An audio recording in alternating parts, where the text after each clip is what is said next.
Hello बच्चों, let's read this question. This question says that pick out the odd one with respect to homologous organs. Option 1, hand of man and flippers of whale. Option 2, brains in vertebrates. Option 3, thorn of bougainvillea and tendril of cucurbita. And option 4, thorn and spine. अब अगर इस question के मैं की concept की बात करूं तो इस क्वेश्चन का जो की कॉन्सेप्ट है वो है homologous organ. Let me write it over here. Key concept is homologous organs. तो homologous organs होते क्या हैं? होमोलोगस ऑर्गन बच्चों ऐसे ऑर्गन होते हैं जो कि सिमिलर होते हैं स्ट्रक्चर और ओरिजिन में और इनका जो फंक्शन होता है वो डिफरेंट होता है. So homologous organs are the organs that are similar in structure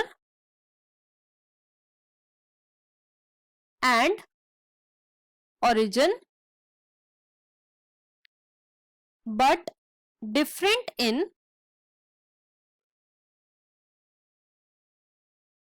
function.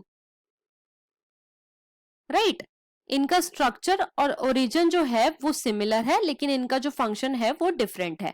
अब एक एक करके हम सारे ऑप्शंस को चेक करेंगे. सबसे पहले हम बात करेंगे हैंड ऑफ मैन और फ्लिपर ऑफ व्हेल के बारे में. Hand of man and flippers of whale. तो बच्चों जो मैन का हैंड है और व्हेल का फ्लिपर है उसका स्ट्रक्चर बिल्कुल सेम है. दोनों में ही हमें मिलती है humerus, radius, ulna, carpals, metacarpals और फेलेंजेस. राइट दोनों में ही हमें ये वाली बोन्स देखने को मिलती हैं. लेकिन जो मैन का हैंड है वो क्या काम करता है? वो एक तो काम करता है होल्डिंग में, दूसरा राइटिंग में और ईटिंग में या फिर और भी कई सारी चीजों में. लेकिन जो व्हेल का फ्लिपर है ये काम करता है इन स्विमिंग. तो दोनों का स्ट्रक्चर सेम हुआ लेकिन दोनों का फंक्शन क्या है? डिफरेंट है. राइट नेक्स्ट हम बात करेंगे about brain of vertebrates. Brain of vertebrates. अब जितने भी वर्टिब्रेट्स हैं चाहे वो फिशेस हो, एम्फीबियंस हो, रेप्टाइल्स हो, एव्स हो या फिर मैमल हो, उनके सबके ब्रेन के अंदर बच्चों हमें ऑल्फैक्टरी लोब, सेरिब्रल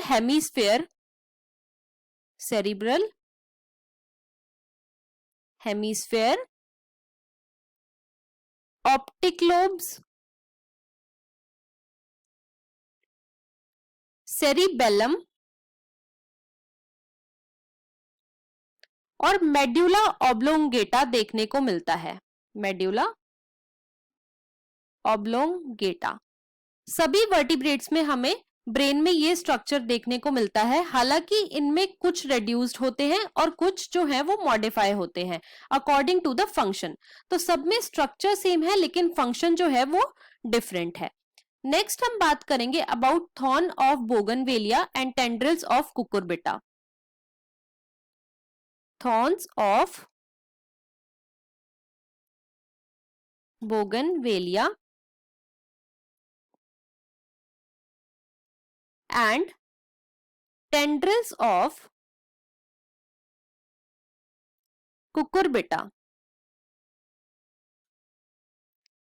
अब देखो जो थॉर्न है बोगनवेलिया के ये क्या काम करते हैं? ये हेल्प करते हैं इन प्रोटेक्शन. राइट और जो टेंड्रिल है ये क्या काम करते हैं? ये काम करते हैं होल्डिंग में, ये स्ट्रेंथ प्रोवाइड करते हैं और ये स्टेबिलिटी भी प्रोवाइड करते हैं. लेकिन ये दोनों क्या है?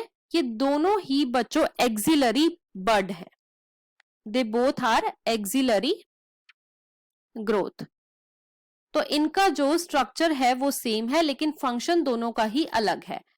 अब फोर्थ ऑप्शन में हमें दे रखा है थॉर्न और स्पाइन, थॉर्न एंड स्पाइन।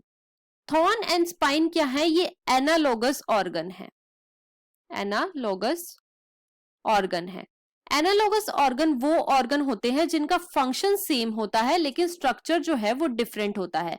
अब थॉर्न और स्पाइन दोनों ही क्या करते हैं? ये दोनों ही हेल्प करते हैं इन प्रोटेक्शन। तो ये दोनों क्या हुए? ये एनालोगस ऑर्गन हुए। अब हम अपने ऑप्शंस को एक बार चेक कर लेते हैं। ऑप्शन 1 में हमें गिवन है hand of man and flipper of whale, ये होमोलोगस ऑर्गन है। ऑप्शन 2 में हमें गिवन है ब्रेन्स इन वर्टिब्रेट्स, ये भी होमोलोगस ऑर्गन है। ऑप्शन 3 में हमें गिवन है thorn of bougainvillea and tendril of Cucurbita, ये भी होमोलोगस ऑर्गन है। लेकिन ऑप्शन 4 में हमें गिवन है थॉर्न एंड स्पाइन जो कि एनालोगस ऑर्गन है। तो यहाँ पे जो ऑड वन आउट हो जाता है with respect to homologous organ वो है option number 4। So the final answer of this question is option 4th। I hope you understood it well. Best of luck.